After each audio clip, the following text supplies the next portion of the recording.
مصنوعی ذہانت کا تیسرا مرحلہ کیا ہے اور اسے انتہائی خطرناک کیوں سمجھا جا رہا ہے؟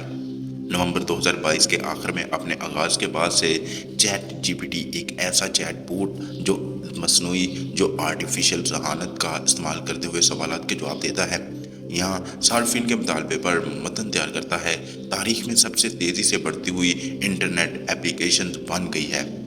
صرف 2 ماہ میں 10 کروڑ ایکٹیو صارفین اس تک رسائی حاصل کر چکے ہیں۔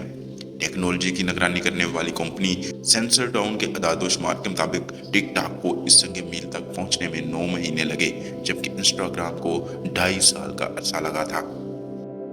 فروری میں اس ریکارڈ کے بارے میں بتانے والی یو بی ایس کی تجزیہ کاروں نے کہا کہ 20 برس سے ہم انٹرنیٹ کو ٹریک کر رہے ہیں، ہمیں اس سے زیادہ کسی انٹرنیٹ ایپلیکیشن کی تیز رفتار ترقی نہیں دیکھنے کو ملی۔ آرٹیفیشل ذہانت پر تحقیق کرنے والی کمپنی اوپن اے آئی کی جانب سے نومبر کے آخر میں چیٹ جی پی ٹی کے نام سے ایک چیٹ باٹ لانچ کیا گیا تھا۔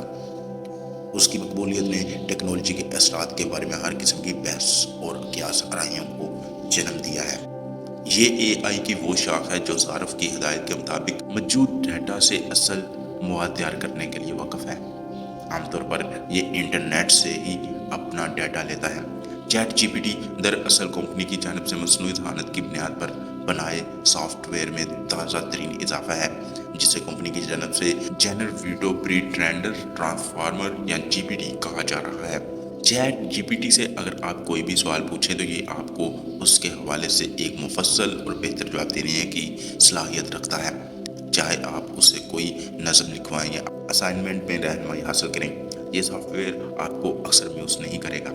اوپن اے آئی کا کہنا ہے کہ اس چیٹ فارمیٹ میں مصنوعی ذہانت کو سوالات پوچھنے، اپنی غلطی تسلیم کرنے، غلط سوچ کو چیلنج کرنے اور غیر مناسب سوالات کو مسترد کرنے کی بھی آزادی ہوتی ہے۔ ہم آنے والے دنوں میں اے آئی کو دیکھ رہے ہیں ایک تخلیقی معاون کے طور پر، ایک پروفیشنل اسسٹنٹ کے طور پر، ایک ماہر کولیبریٹر کے طور پر، ایک انسائٹفل کوچ اور ٹیچر کے طور پر، ایک اچھے دوست کے طور پر، اور ان کیپیسٹیز کے اندر یہ بہت سے شعبوں میں مددگار ہو سکتا ہے۔ یہ ایک معالج اور استاد کی مدد کر سکتا ہے، ایک شاعر، ادیب، لکھاری اور آرٹسٹ کی مدد کر سکتا ہے، یہ کمپیوٹر پروگرامر، انجینئر اور ڈیزائنر کی مدد کر سکتا ہے، ان کا فکری معاون ہو سکتا ہے، ان کی غلطیوں کی نشاندہی کر سکتا ہے۔ لیکن اس کے ساتھ ہی ساتھ اے آئی کو اگر غیر ذمہ داری کے ساتھ استعمال کیا جائے تو اس کے نتیجے میں غلط معلومات پھیل سکتی ہیں، غلط فیصلے ہو سکتے ہیں، ہمارے فیصلوں میں موجود جو بائسیز ہیں، gender biases, racial biases, linguistic biases, دیگر بائسیز، یہ مزید ری انفورس ہو سکتی ہیں۔ پھر اے آئی کے استعمال سے افرادی قوت کی جو ضرورت ہے اس میں کچھ کمی انیشلی آئے گی، کچھ نوکریاں شاید کم ہو جائیں گی، لیکن کچھ نئی نوکریاں آئیں گی تو لوگوں کو تیزی سے اپ اسکل کرنے کی ضرورت پڑے گی۔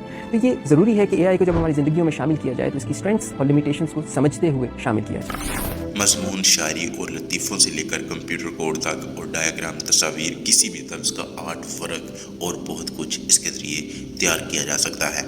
اس کا دائرہ کار ان طلبہ سے شروع ہو کر جو انہیں اپنا ہوم ورک کرنے کے لیے استعمال کرتے ہیں، ان سیاستدانوں تک بھی پھیلا ہوا ہے جو اپنی تقریریں اس کی مدد سے تیار کرتے ہیں۔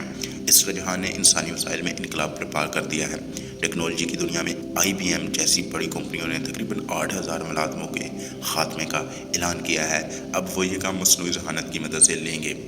سرمایہ کاری بینک گولڈمین سیکس کی ایک رپورٹ میں مارچ کے آخر میں اندازہ لگایا گیا تھا کہ مصنوعی ذہانت آج کل انسانی ملازمتوں کے 1/4 حصے کی جگہ لے سکتی ہے، حالانکہ اس سے زیادہ پیداواری اور نئی ملازمتیں بھی پیدا ہوں گی۔ اگر یہ تمام تبدیلیاں آپ پر حاوی رہتی ہیں تو اپنے آپ کو ایک ایسی تحقیق کے لیے تیار کریں جو اور بھی پریشان کن ہو سکتی ہے، اور یہ کہ اس کے تمام اثرات کے ساتھ جو ہم اب تجربہ کر رہے ہیں وہ اے آئی کی ترقی کا صرف پہلا مرحلہ ہے۔ ماہرین کے مطابق دوسرا مرحلہ بہت زیادہ انقلابی ہوگا اور جلد سامنے آ سکتا ہے، جبکہ تیسرا اور آخری مرحلہ اتنا جدید ہے کہ یہ دنیا کو مکمل طور پر بدل دے گا، یہاں تک کہ انسانی وجود کی قیمت ختم ہونا شروع ہو جائے گی۔ مصنوعی ذہانت کی ٹیکنالوجی کی انسانی خصوصیات کو نقل کرنے کی صلاحیت کے لحاظ سے درجہ بندی کچھ اس طرح کی جاتی ہے: artificial narrow intelligent, artificial general intelligence, artificial super intelligence. یہ وہ 3 مراحل ہیں جن کے ساتھ آرٹیفیشل کام کر رہا ہے۔ اے ایس آئی کے تعلق سے عمومی طور پر فکر کے 2 مکتبہ فکر کے لوگ شامل ہیں۔ کچھ وہ ہیں جن کا یہ ماننا ہے کہ یہ سپر انٹیلیجنس انسانیت کے لیے فائدہ مند ہوگی، اور دوسرے وہ جو اس کے برعکس ہیں کہ یہ بہت نقصان دہ ہوگی۔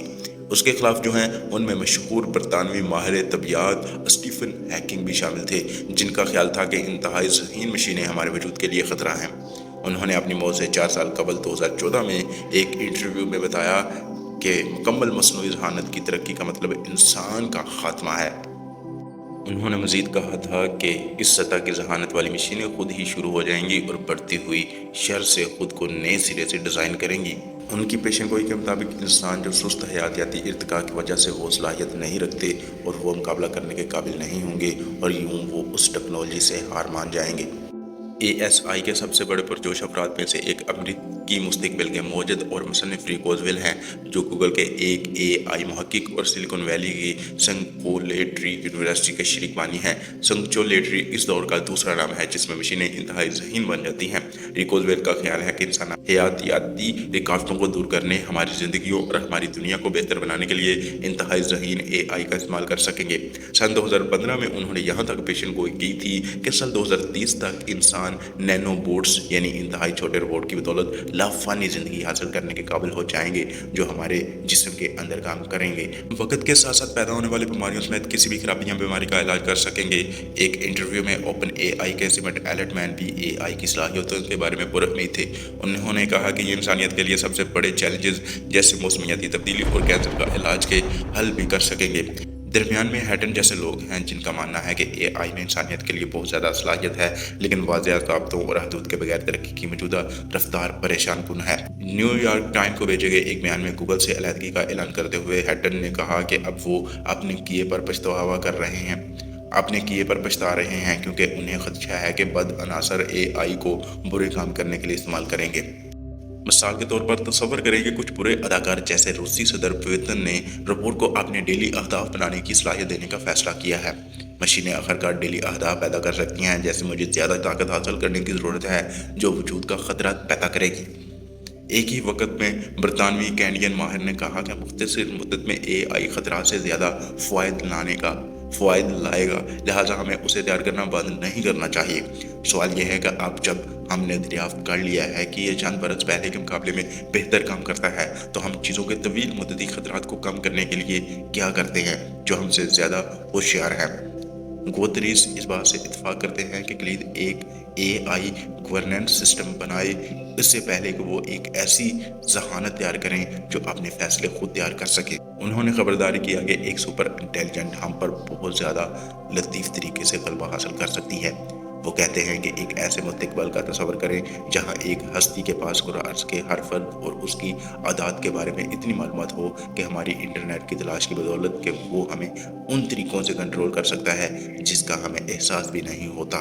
سب سے برا منظرنامہ یہ نہیں کہ انسان بمقابلہ روبوٹ کی جنگیں ہو رہی ہیں، سب سے بری بات یہ ہے کہ ہمیں یہ احساس نہیں کہ ہمارے ساتھ ہیرا پھیری کی جا رہی ہے، کیونکہ ہم سارے کو ایک ایسی ہستی کے ساتھ بانٹ رہے ہیں جو ہم سے کہیں زیادہ ذہین ہے۔ یہ ہے آج کی ویڈیو۔ میں امید کرتا ہوں کہ آپ کو اچھی لگی ہوگی۔ اگر ویڈیو کے بارے میں آپ کوئی بات کرنا چاہتے ہیں تو کامنٹس میں لازمی بتائیے۔ چاہے رہیے خوش رہیے۔ بائے فی امان اللہ۔